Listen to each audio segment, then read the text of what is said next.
Hey, what's up, everybody? This is Pastor Jackie. Glad to be with you. I am very excited about our time together today.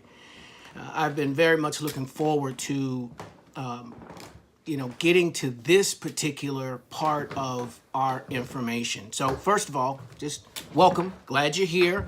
Glad you're going to hear what you're going to hear. I want to make a suggestion to you as we continue to talk about writing the story. I want to make a suggestion that maybe not now, but to watch this again and take the opportunity to take some notes. There's some scriptures that I'm going to do today, but also there's some information. I have to, if I'm going to do this in about 30 minutes, I have to go too fast in order for you to be able to really pick up everything that I'm trying to say. So my suggestion to you as we go through this is that you would get yourself a pen and paper and sit down and write this stuff out. But anyway, I'm glad you're here. I'm blessed. I'm excited. This is going to be all right. Now, we're going to start off with scripture. And one of the reasons that I'm doing this is I want it to be clear to you that God is interested in social justice, right? I've heard it said that this isn't what being a Christian is about. It absolutely is. Jesus was interested in social justice. Social justice is a big part of our walk with God, making things right in this earth. Jesus made the statement, John 13, verses 34 and 35, that people will know who he is when they see us, walking in harmony. So how does that harmony occur if we don't deal with our issues? But beyond that, there are people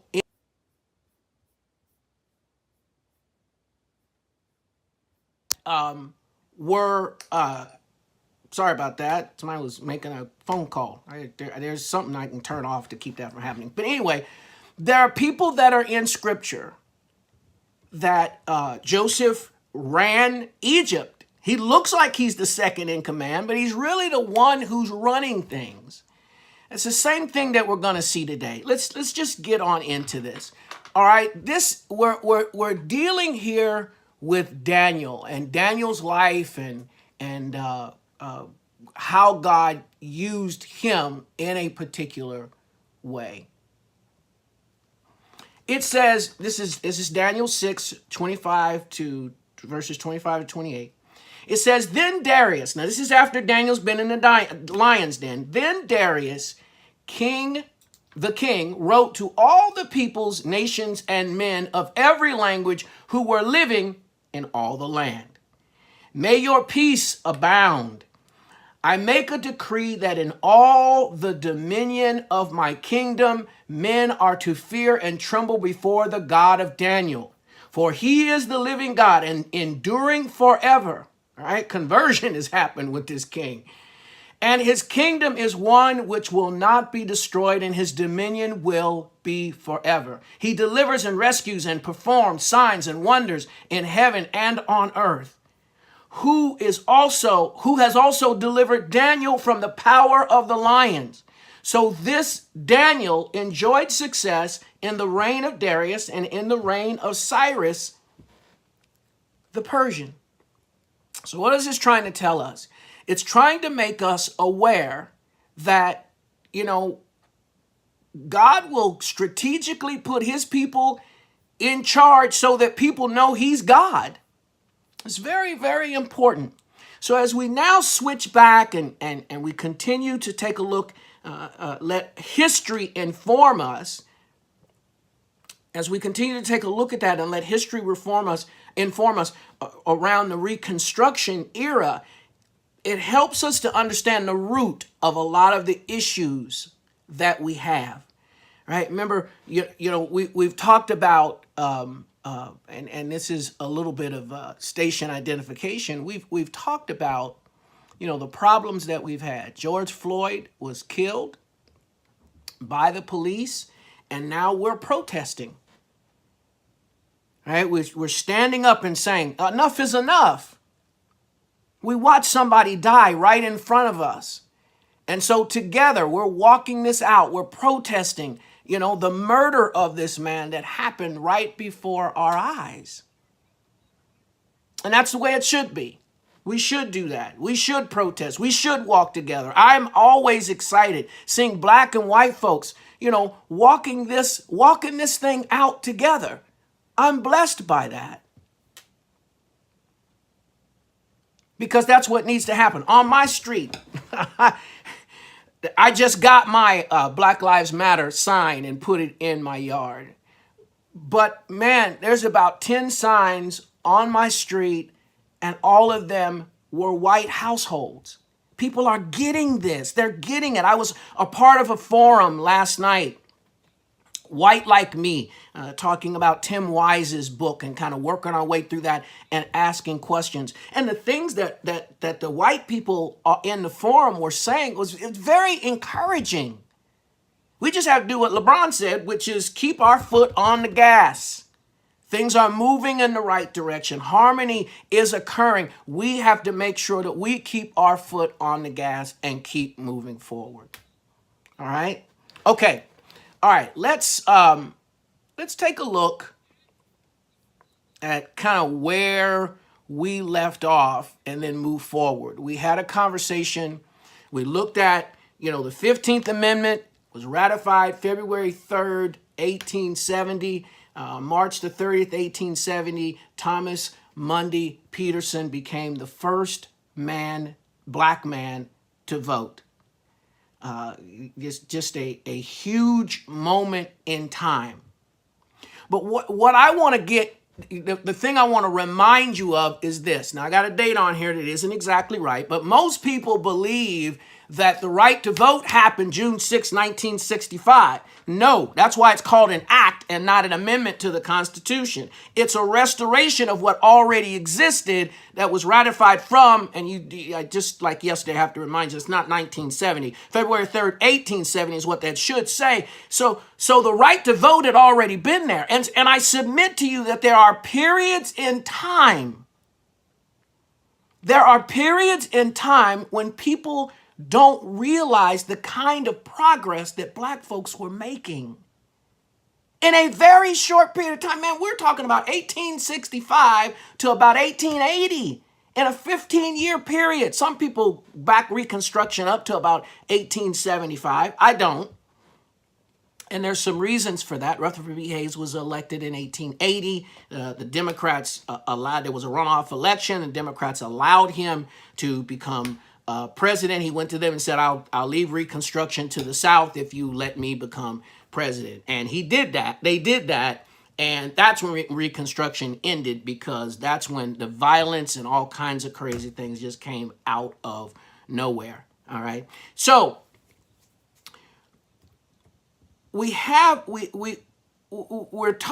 as we talk about voting, we also talk about people that got elected to office. So let's get into the heart of this. I want you have got to get this. Check this out. The hunger. Well, let me read it and then I'll springboard from there. I shared with you yesterday that almost every minister, right, over 100 ministers were involved in politics at that time. The church got involved. This is an expansion of what I was saying. Every African Methodist Episcopal minister in Georgia was said to be involved in Republican politics at some level. Now, the Republican Party, is not the same as today as it was then. It changed around the Herbert Hoover. When he gets elected, he's in office around 1930. Things change. All right. And the Democrats become what the Republicans were during the time of Lincoln and Reconstruction. All right. Because most of these black folks that get elected on a Republican ticket. Or all of them do, actually. All right. Every African Methodist Episcopal minister in Georgia was said to be involved in Republican politics at some level. There was an insatiable hunger for political knowledge even before blacks could vote. Hundreds of freedmen would gather in St. Landry, Louisiana, at the offices of the Black-controlled Progress on Sundays to hear the latest political issues read aloud. Now, keep in mind, these folks, they can't vote. There's nothing, they can't affect politics. But they're so hungry, like I showed you pertaining to education. They're so hungry for education. They're so hungry for political knowledge. They're taking advantage of everything that is now available to them. So they're constantly hearing this information.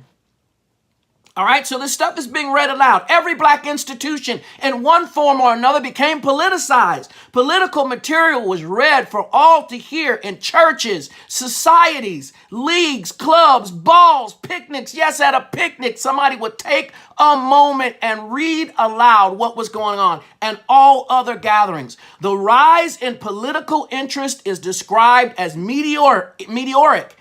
This is 1867, around 3 years before Black people could actually vote.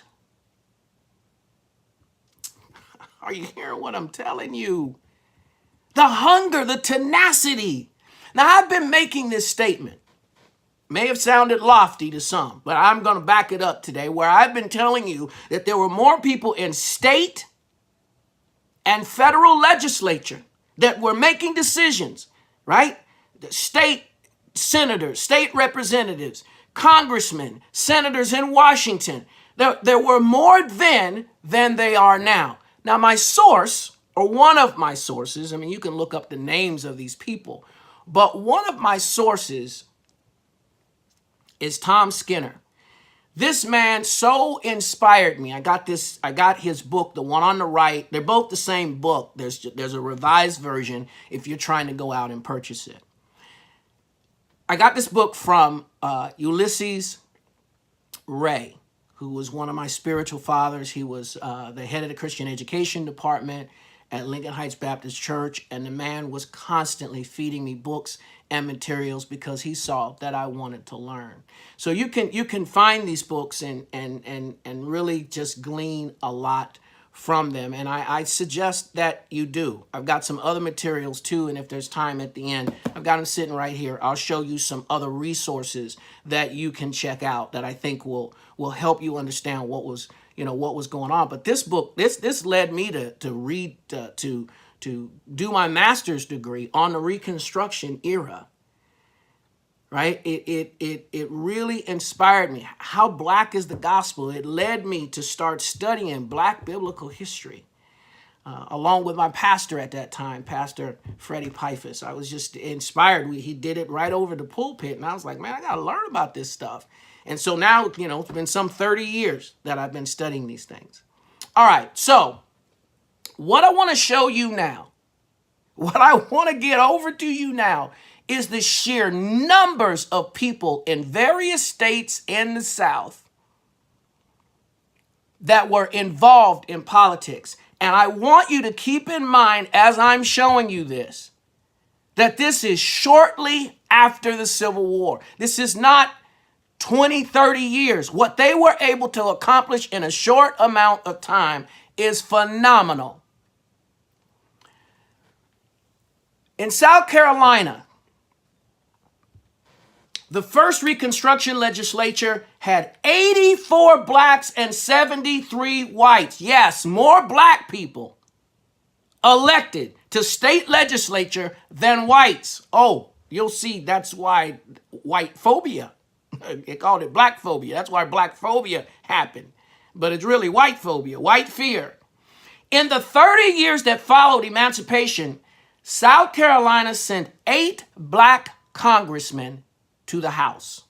Not making it up, came too late to change it. In the state of Mississippi, the first state legislature had 40 Blacks and 75 whites, almost half and half. Mississippi sent 2 Black men to the United States Senate and 1 to the House. This is for real. This happened. Yeah, I know it's been buried in history. I promise you that most people, what you're hearing right now, that's why I want to make you the smartest person in the room. Most people don't know about this.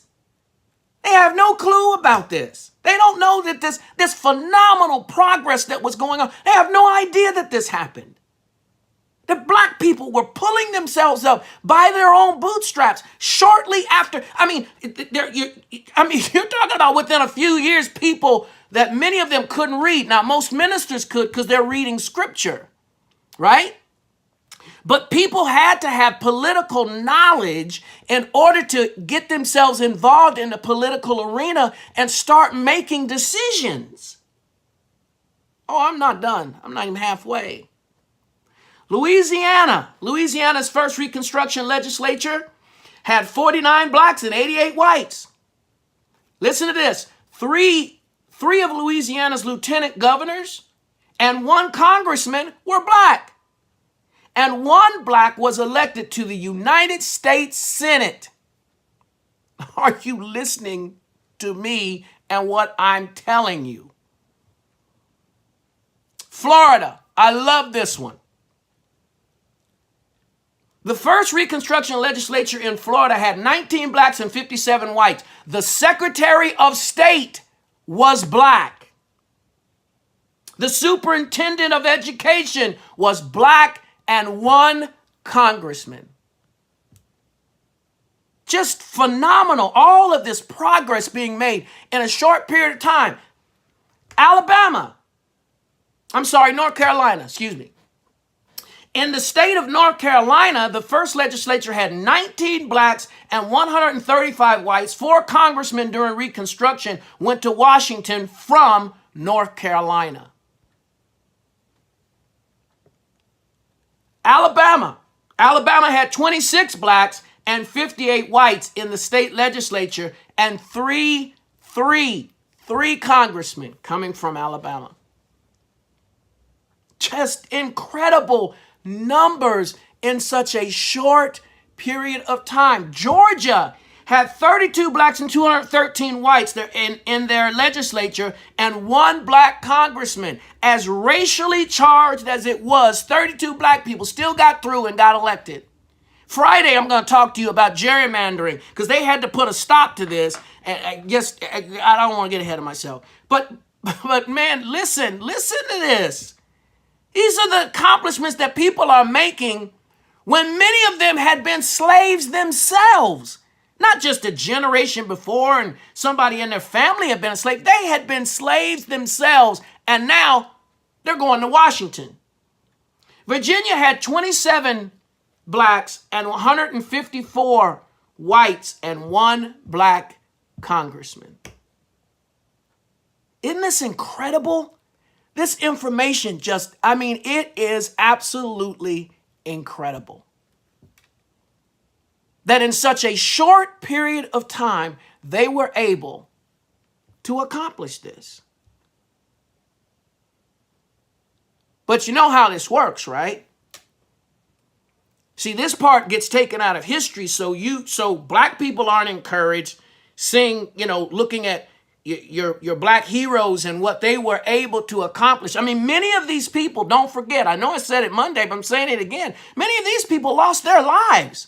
Some of them in one night, because there were these different militia groups that were all over, specifically South Carolina, killing black people. I lost my hound dog. Guy steps out on the porch. Many of these people, they knew they were being threatened. They were already threatening. I'll show you in just a second. They were already threatening people that are voting. You got to know that people that were getting elected to office were in danger. But they did it anyway. They stepped forward, stepped into the arena of politics anyway.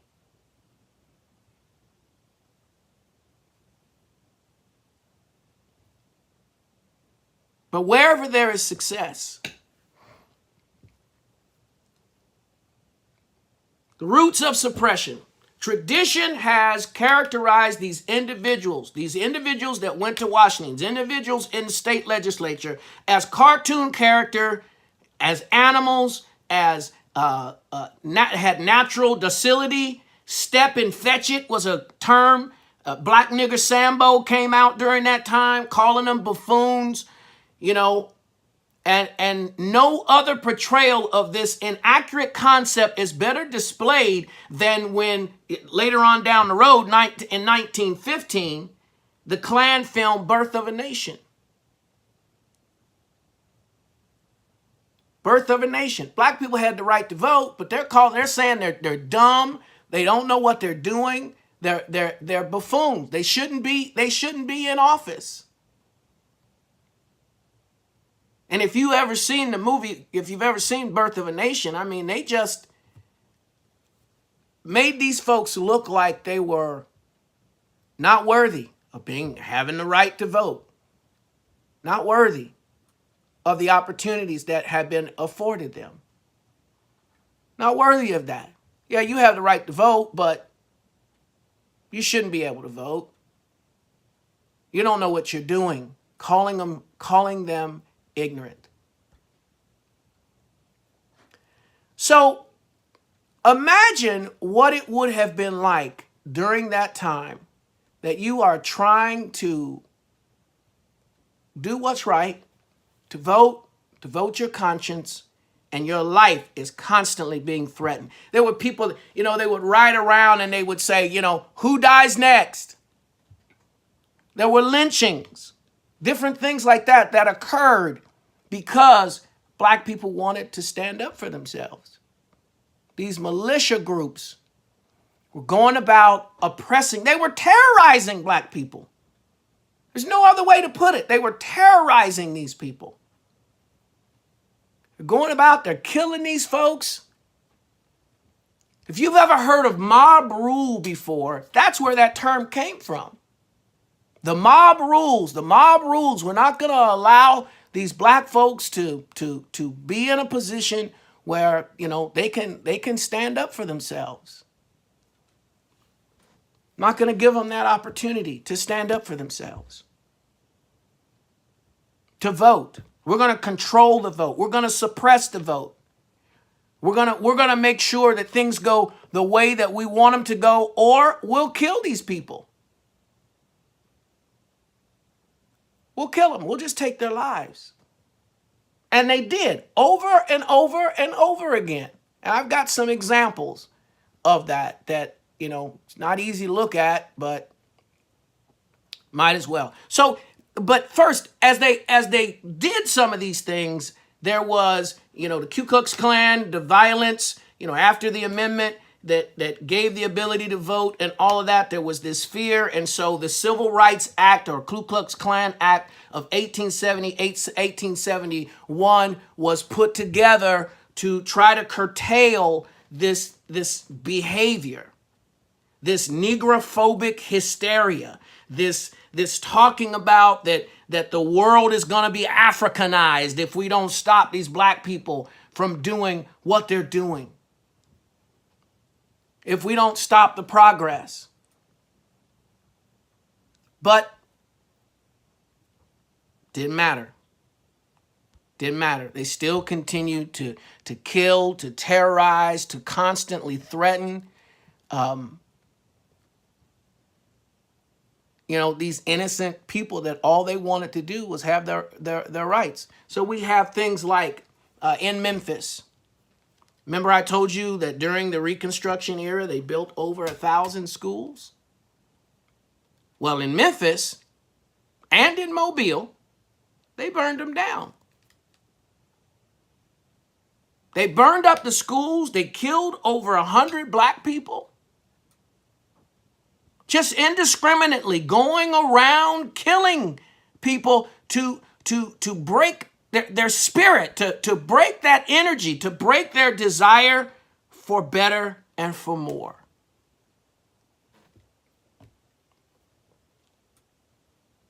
So as black people made any sort of progress, white people had to shut it down.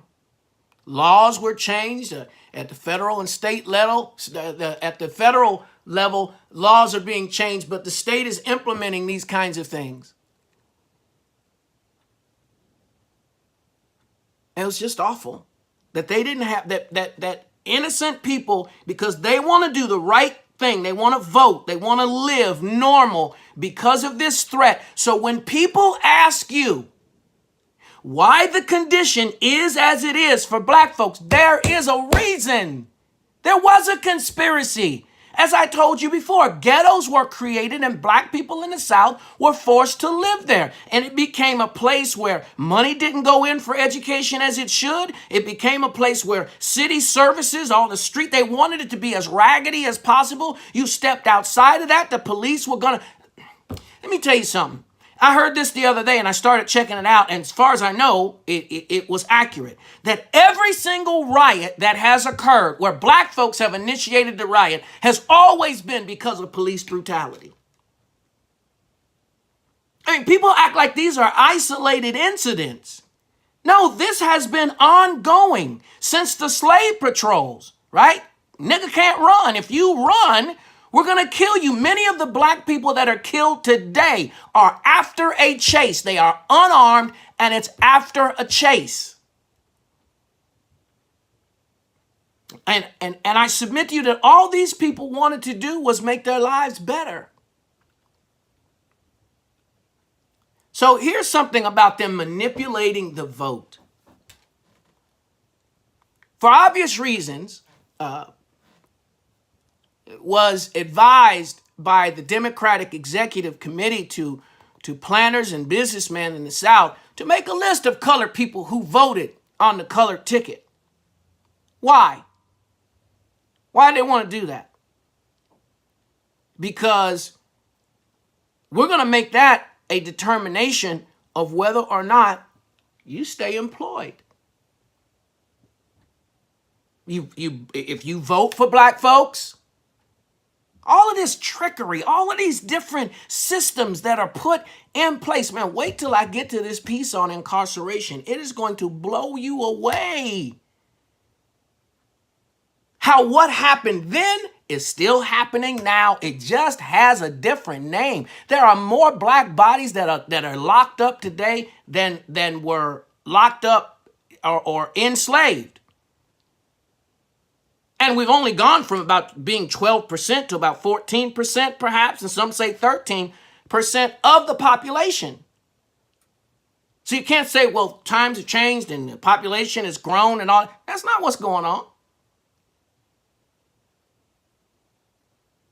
But it made a difference. Your employment was attached to that. And if they didn't kill you, then there were other things they would do to suppress you, to keep you from, you want to feed your family, you vote the way we tell you to vote. We're keeping a record of what you do to make sure that we can suppress you. But even still, trying to end this on a good note, even still, this is Benjamin Franklin Randolph. This is a picture where this is Kentucky. I didn't give you the stats for Kentucky. See, and I know the picture's not the best, but look at all the black folks that are mixed in with that. We were making great progress. As a matter of fact, as I've said before, just taking a look at what I said about Frederick Douglass in 1867, 2 years after slavery, it is being recommended that Frederick Douglass, by some radical Republicans, that Frederick Douglass be put on the presidential ticket to become the vice president of the United States. 2 years after slavery. I just let that sink in for a second. I'm almost done. I just let that sink in for a second. But still, harem rebels and other people like that, they were willing to risk their life so that change could occur. I have this dichotomous kind of, these ambivalent kind of feelings. I'm excited about giving you information that you haven't heard before, but it's hurtful to take a look at and to know what happened. Because I believe that by the turn of the century, going into the 20th century, I believe that it's very possible that a black person may have run for president by then because of how fast they were moving, how quickly they educated themselves in politics, how quickly they educated themselves in education. HBCUs are developed during this period of time for the most part that I'm talking about. People are not just learning to read and write, but they're moving forward and starting schools, raising money. They're doing all kinds of phenomenal things. They were becoming an unstoppable force. At least it seemed. But it took violence. It took the changing of laws. It took all of these kinds of things to take them out of their place. Friday, I'm going to conclude this section during this period of time, and I'm going to show you something that started early 1800s, gerrymandering, and how it exists today. I'll show you exactly how Stacey Abrams lost her bid to be the governor of Georgia. I'll lay it all out to you. Because if we don't change some of this stuff, it's going to happen again and again and again and again. And there'll be people that say, why don't black folks, why don't they pull themselves up? Why don't they? Because it really is a conspiracy. It really is a conspiracy to suppress, to make sure that black people only get so far. And every once in a while, one black person squeezes through and everybody else starts saying, well, if he made it, how come he can't make it? Because there's a mentality out there that we're only going to let so many through to make it look good, to keep them quiet. And the rest will suppress to make sure that we stay in power and in control. And we'll terrorize them if we have to.